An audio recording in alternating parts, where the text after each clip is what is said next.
उत्तराखंड के रुड़की में रिश्तों को शर्मसार करने वाला एक खौफनाक वारदात सामने आई है। मंगलोर कोतवाली क्षेत्र के ताशीपुर गांव में एक बेटे ने मामूली कहासुनी के बाद अपनी ही मां की गर्दन धारदार हथियार से काट दी। रुपयों को लेकर हुए विवाद ने ऐसी हिंसक शक्ल ले ली कि महिला को गंभीर हालत में हायर सेंटर के लिए रेफर करना पड़ा। फिलहाल पुलिस मामले की जांच कर रही है और तहरीर मिलने के बाद आरोपी के खिलाफ कार्रवाई की बात कह रही है।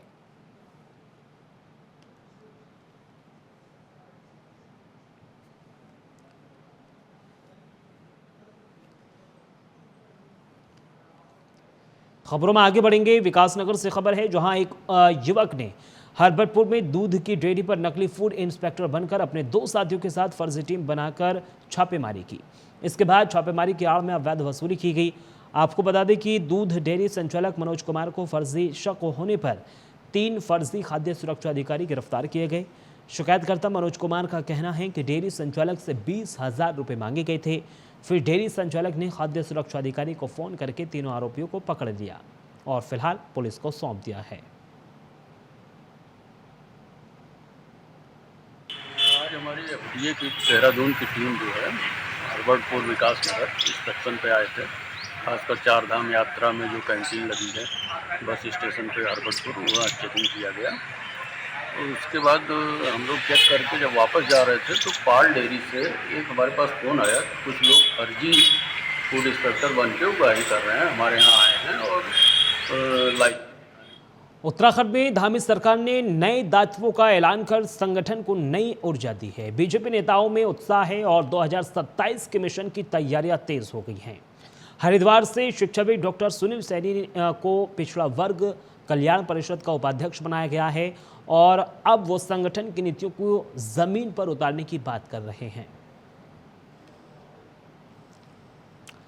तो देखिए, नीतियों के अनुसार वो काम करेंगे धामी सरकार ने, क्योंकि कई नेताओं को नए दायित्व सौंपे हैं और इन दायित्वों को मिलने के बाद जो तमाम समाजसेवी हैं उनकी ओर से कहा गया है कि जो 2027 में विधानसभा चुनाव होगा उसमें जी जान से पार्टी को जिताने का कार्य किया जाएगा। डॉक्टर सुनील बने हैं, नीतियों के अनुसार काम करेंगे, सैनिक की ओर से कहा गया है। और मुझे जैसे साधारण कार्यकर्ता को इतनी बड़ी जिम्मेदारी दी है उसके लिए धन्यवाद, और इसको बखूबी हम निभाएंगे, अच्छे से कार्य करेंगे। और हमारा जो ओबीसी समाज है उसके लिए शिक्षा के क्षेत्र में और जितनी हमारी सरकार की योजनाएं हैं लाभान्वित वाली, उनको लाभान्वित करेंगे, उनको जानकारी देंगे उसकी। बड़े भाई डॉक्टर सुनील सैनी जी पहले भी प्रदेश में सह मीडिया प्रभारी रहे हैं और बड़े वरिष्ठ भाजपा नेता हैं, समाज सेवक भी हैं, अपने समाज के कार्यों के प्रति भी लगे रहते हैं, वरिष्ठ शिक्षाविद भी हैं, तो उनके नेतृत्व में बहुत अच्छा कार्य करेंगे। देखिए, सर्वप्रथम तो मैं प्रदेश के यशस्वी मुख्यमंत्री धामी जी का हम सभी कार्यकर्ता हृदय की गहराइयों से स्वागत करते हैं कि एक बहुत अच्छा मैसेज जाता है कि एक साधारण कार्यकर्ता अगर पार्टी के हित में काम करता है, समाज के हित में काम करता है, तो उसको भी बड़ा दायित्व देने से पार्टी। चारधाम यात्रा का शुभारंभ हो चुका है और केदारनाथ धाम की ओर जाने वाले श्रद्धालुओं की सुविधाओं को लेकर प्रशासन पूरी तरह से सतर्क है। इसी कड़ी में आरटीओ प्रशासन और यात्रा के परिवहन नोडल अधिकारी संदीप सैनी ने सोनप्रयाग से गौरीकुंड तक चलने वाले शटल सेवा का निरीक्षण किया और व्यवस्थाओं की समीक्षा कर बताया कि यात्रियों की सुविधाओं के लिए 200 टैक्सियों की शटल सेवा चलाई जा रही है, जिनमें किया गया है।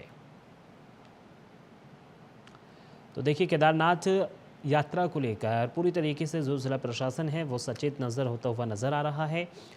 व्यवस्थाओं की समीक्षा की गई है। साथ ही साथ परिवहन नोडल अधिकारी संदीप सैनी ने सोनप्रयाग से गौरीकुंड तक चलने वाली शटल सेवा का निरीक्षण किया और व्यवस्थाओं की समीक्षा कर बताया कि यात्रियों की सुविधाओं के लिए 200 टैक्सियों की शटल सेवा चलाई जा रही है। जो सोनप्रयाग है, सोनप्रयाग से गौरीकुंड के लिए शटल सेवा चलाई जाती है, क्योंकि सोनप्रयाग के बाद कोई भी किसी भी तरीके का वाहन को अलाउ नहीं किया जाता है, क्योंकि पब्लिक का मूवमेंट जो होता है वो पैदल वाले होते हैं, इसलिए किसी भी प्रकार का चाहे दुपहिया हो जो चौपहिया वाहन नहीं अलाउ किया जाता है। और लगभग 200 हमारी जो टैक्सी गाड़ियाँ हैं हमने शटल के लिए एनरोल करी हुई हैं वहाँ पर, और उनको विधिवत रूप से ग्रीन कार्ड जारी किया जा रहा है। उसी के बाद वहाँ की जो लोकल टैक्सी हैं उनको एनरोल करके 200 गाड़ियों को हमने शटल में लगाया है, जिसका किराया भी निर्धारित है, पर सवारी 50 रुपये किराया निर्धारित किया गया है। और इन शटल को ऐसा है कि जितनी गाड़ियाँ हमारी जाती हैं, और हमने 2 शिफ्ट में चलती हैं ये, पूरा दिन, क्योंकि लगभग शाम को देर रात तक। नैनीताल में एक 12 वर्षीय बच्ची से दुष्कर्म के मामले ने पूरे शहर को हिला दिया है। 76 वर्षीय बुजुर्ग ठेकेदार पर नाबालिग के साथ 3 महीने तक शोषण करने का आरोप है। मामला सामने आने के बाद शहर में पूरी तरीके से तनाव का माहौल है।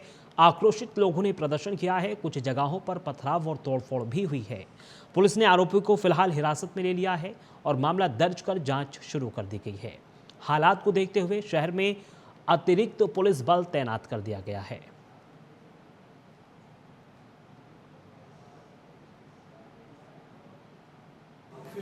विधर्मी समाज के विरुद्ध द्वारा 3 महीने से एक नाबालिग लड़की का यौन शोषण किया जा रहा है और उस मामले में आज लड़की ने शायद अपने माँ बाप से कहा और उसके बाद वो लोग थाने आए। अधिवक्ता थी, उनके द्वारा उस थाने लाई गई और उसके बयान हुए। उसमें नैनीताल की जनता बहुत लंबे समय से आक्रोशित थी।